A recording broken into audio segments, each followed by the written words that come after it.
Pois é, um dos últimos integrantes daquela quadrilha, né? Famosa quadrilha do Valdetário Carneiro, ele ainda estava em liberdade, foi preso hoje. Foi preso hoje em Garanhuns, salvo engano, em Garanhuns, é isso, né? Garanhuns. Pois é, Silvio, um dos últimos integrantes aí da quadrilha do perigoso Valdetário, ainda em liberdade, foi preso nessa terça-feira, dia 19, escondido na cidade de Garanhuns, interior de Pernambuco. A prisão ocorreu após um trabalho de buscas das polícias civil do RN e também lá de Pernambuco. O foragido em questão é Arivone Gonçalves da Silva, de 56 anos.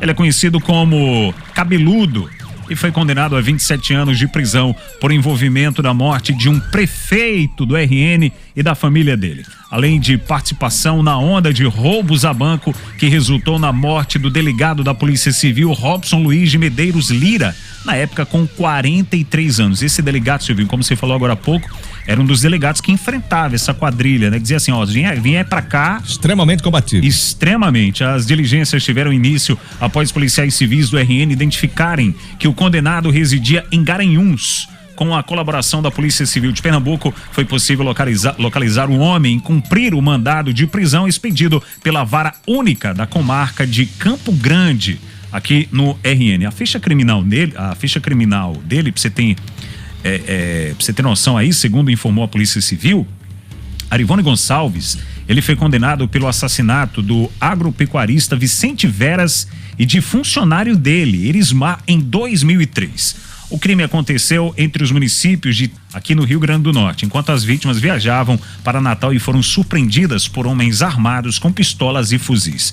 Além da condenação pelo duplo homicídio, Arivone também é apontado como participante de um assalto a bancos na cidade de Macau em 2002, que resultou na morte do delegado Robson Luiz de Medeiros. Para por aí não.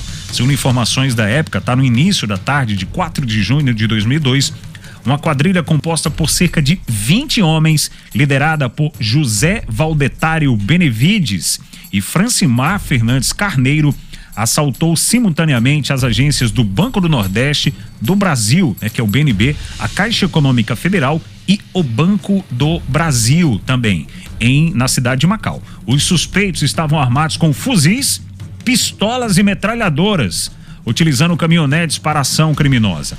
Arivone foi ainda alvo de destaque nacional quando sua participação no assassinato do prefeito de Caraúbas, Aguinaldo Pereira, em 2001, foi tema do programa Linha Direta. Na ocasião, o prefeito, sua esposa, 2 seguranças e o caseiro foram assassinados nas proximidades de Mossoró. Após a prisão, Arivone foi conduzido à delegacia para os procedimentos legais e, em seguida, encaminhado ao sistema prisional de Pernambuco, onde permanecerá à disposição da Justiça.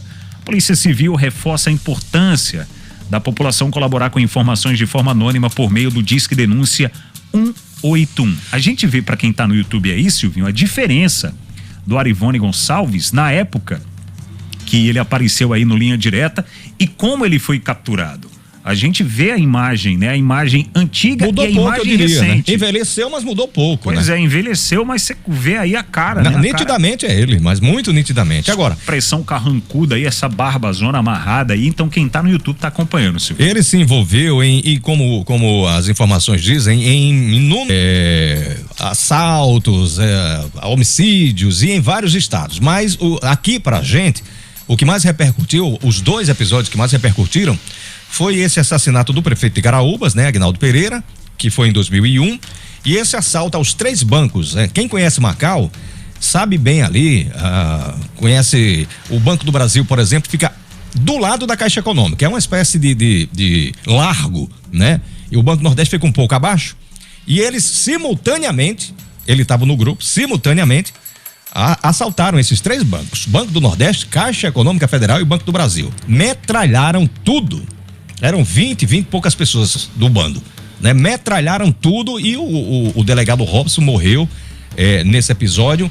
Foi quando a gente começou a ouvir falar no Rio Grande do Norte, na fuga, eles jogavam aqueles ganchos, né? Como é que chama? São uma espécie de gancho, né? Pra dificultar quem vai atrás dele, furar pneu, aquela coisa toda. Aqueles grampos, né? Aqueles grampos, né? Aqueles isso. grampos, aqui, que eu lembre, foi o primeiro grande caso onde, além de metralhar tudo lá, a Macau ficou empolvorosa, né? Foi uma grande repercussão esse assalto. E, enfim, eles jogaram esses grampos e foram embora. Foi uma confusão maior do mundo, uma repercussão gigantesca.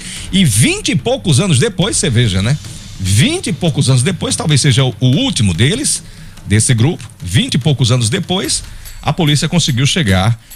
E agora, se ele tem 54, acho que 56 anos aí, o texto diz 54 a 56, e tem 27 para cumprir pena de 27, vai terminar os últimos dias de sua vida pela prisão. Muito provavelmente, né? E aquela frase é muito pertinente nesse momento: antes tarde do que nunca. Antes tarde do que nunca. Pois é, uma briga, né? Uma briga entre famílias que vitimou mais de 50 pessoas, né? Lá na região. E não só, isso, 50 pessoas na região. A gente tá falando, inclusive, do prefeito de Macau, sim, outras só vítimas, entre famílias, né? Isso, a gente tá falando aí de outras vítimas. Era uma época terrível, uma época onde a região era extremamente temida, né? Quem nunca ouviu falar, né, naquela região ali do Alto Oeste, Caraúbas, aquela região, e de rapaz, a região ali é muito perigosa. Ainda hoje há um reflexo daquele período. É bem verdade que já não é mais aquela realidade, né? Estamos em 2024, mas ainda assim, hoje, quando se trata daquela região, o pessoal, vai devagar, né?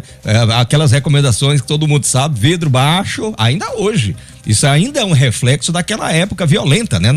Na região de Caraúbas ali. O negócio é impressionante. E as pessoas estão perguntando, né, sobre a vida dele em Garanhuns, no Pernambuco, do que é que ele vivia, o que é que ele estava fazendo lá como profissão para se manter. A polícia vai investigar se ele continuou na vida do crime na região ou não, né, Silvinho? Ou se ele decidiu ali seguir uma vida honesta, mas não dava mais tempo, né? Se ele estava vivendo honestamente, eu quero acreditar que é falta de oxigênio, viu? Já 50 aí, o cabo já não tem mais aquele fôlego, né? Silvinho, mas nada do que ele faça, né? Ele vai não devo mais nada a ninguém. Ele deve só 27 anos à justiça, sem dúvida. E as famílias que ele tirou a vida aí, né? É impagável. Com relação à justiça, ele consegue talvez fazer esses 27 anos. Com relação às famílias aí, não. 5h34, tem uma participação agora do Marcos sobre esse episódio do rapaz que matou e decapitou o pai. Vamos ouvir, Marcos. Boa tarde, Silvio Henrique. Tom, seja bem-vindo aí, Tom. Tom Araújo, Hugo Dias, Silvio Henrique e Mancini é o quarteto fantástico, vocês são demais. Esse cabo aí que matou o pai, rapaz, um cara desse aí não tem perdão na vida nunca não, viu? Mas o problema é que aqui um dia ele tá solto. Quando for dia dos pais, vai ter a saidinha de dia dos pais, com certeza. Isso é uma vergonha, o cara desse que é pra ficar preso pro resto da vida, mas não fica não. No Brasil, infelizmente, é assim, uma pena, né? Dizer ao meu pesar a família, né? Porque isso é um absurdo um negócio desse. A Suzane, é bem difícil esse sobrenome dela, Rustoff, é isso? Suzane Richthofen. Richthofen, né? A Suzane Richthofen pagou uma pena longa, não é? Pagou uma pena longa. Pra justiça. Pra justiça, claro, pra justiça. Outro tipo de pagamento nesse contexto não é impossível. O caso da Suzana e os irmãos, né? Um deles namorado dela, cumpriram aí uma longa pena. Agora, os cravinhos. Pois houve naquele caso, por exemplo, uma grande repercussão nacional. E eu quero acreditar que em grandes crimes, ou melhor, de crimes com grande repercussão, me parece que a justiça é mais, não é? É mais efetiva, cumpre todos os, enfim, né? O que determina a lei. Pelo menos essa é a impressão que eu tenho. Silvio, eu tava... É um caso em Natal, né? Eu não sei se a gente vai ter a mesma, enfim, a mesma pena, a mesma rigidez. É o que a gente tem que acompanhar o caso aí. Esses dias eu fui ao Ministério Público, eu conversei com um promotor lá no Ministério Público.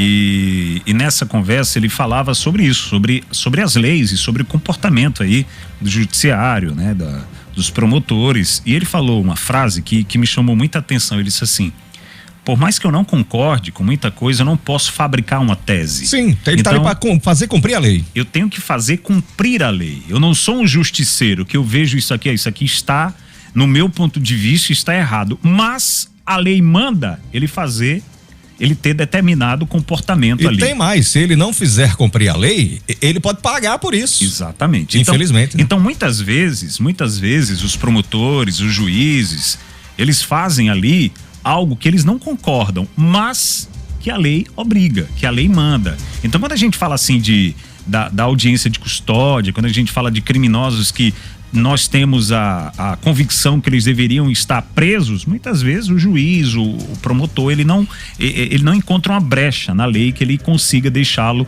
atrás das grades.